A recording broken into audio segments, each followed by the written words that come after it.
Thank you, and can I thank Barry and his team for inviting me here today. It's not just exciting for me to be here because of the fact you've chosen Maranoa, but as the Agriculture Minister. And what you are doing here with Foundation Farms through Pacific Seeds fits with our innovation agenda. We are reforming our innovation systems.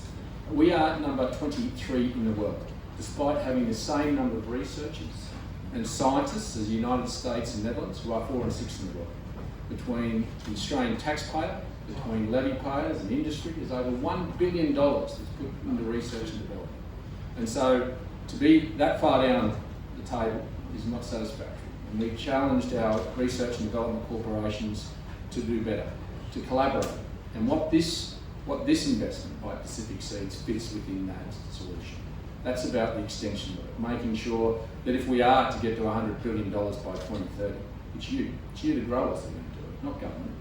But we have to give you the tools, not only through the research and development, but also through the extension work, and having a platform that allows you to understand what the new science, what the new technology is that will help you achieve that. And so what's happening today in the investment that Pacific Seeds is making here with Foundation Farms is an important part of that problem.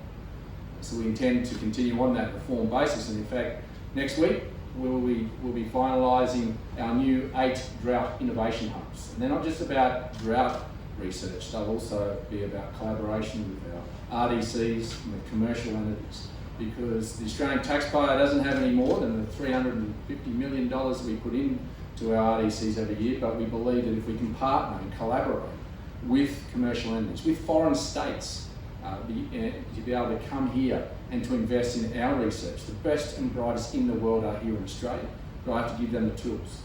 So we'll be announcing those 8 innovation hubs in the coming month after I make that decision, after the Drought Future Fund gives me that advice next week.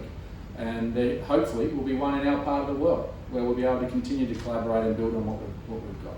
We'll have a digital platform where anyone in this country will know the research and development that our RDCs are undertaking, not only currently, but also their failures. Because a failure in grains might be a success in sugar or cotton, or a failure from MLA may be a success for AWI. So unless we know and we collaborate and understand and get out of our silos, then we're holding you back. We're not giving you the tools. And there's been too much duplication. We're getting back to the first principles of value to the taxpayer and value to the levy payer. For too long, we've had RDCs that have gone out and duplicated research. We've got 4 or 5 of them at the moment, all doing climate research. I think we can just get back to one and get value for money back to our levy payer and our taxpayer. But what we are seeing today from Pacific Seeds is the last piece in that puzzle. Because when we have the science, we have the technology that's being done through our universities, from our RDCs, we need someone to take it out there. Out to the kitchen tables, out to the farms, so that extension work can be done properly by people of trust in their community. And that's what Pacific Seeds, by this investment, is showing in trust in their ability to support agriculture and your community. So we're going to continue to try and encourage even more corporates to commercialise and be part of this innovation and change in agriculture, because I'm proud to say that we are in fact going to not just get to $60 billion this financial year, we're actually going to get to $65 billion. We've just revised that. So proudly, despite all the headwinds that agriculture has faced, we have revised that only in the last month up to $65 billion. So we've done the heavy lifting for this nation's economy, not just with drought and losing 500,000 head of cattle in the last 18 months through floods up in northwest Queensland. We've had fires, with drought, we've had COVID-19, and Australian agriculture has been the one that's kept our economy going. And we should be damn proud of that. And we should never let anyone forget the role that we play in our economy, but more importantly, how we do it. We produce not only the best food and fibre in the world, but we do it in the most ethically sustainable way of any country in the world. And I'll back that every day of the week. So we should never take a backward step of anyone that challenges us about the provenance of our agricultural practices. We've got to be bloody proud about what we do, and don't take a backward step on that. Because there are plenty that want to denigrate what we do and how we do it. We have a good story to tell, but we've got a better one to tell if we continue to invest in the science and the technology, and companies like Pacific Seeds are prepared to put their money where their mouth is to partner with you. So today is a very important day in our innovation roadmap and the trajectory that we want to get to be number one. And while Ernst & Young said we should get there by 2050, I've challenged the RDCs and I've challenged agriculture to get there by 2030. And we're Australians, we're better than anyone else. We can do it by 2030. We've got the money, over $1 billion a year.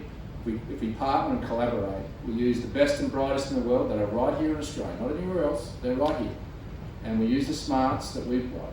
We use facilities like this, and we have our farmers that are being able to feel and touch exactly what they're trying to achieve and extend that onto their properties and into their production systems. Australian agriculture will not only have another pillar within it in being innovation, we will hit $100 billion and beyond. So to each and every one of you, and particularly to Pacific Seeds, your investment is important, not just in this community, but right across Australia. Without your commitment, without your investment, this stuff doesn't happen.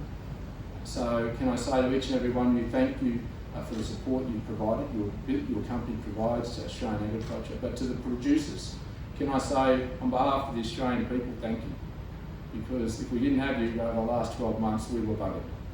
You have calmly and methodically produced the best food and fibre in the world, made sure it was on our shelf when we needed it.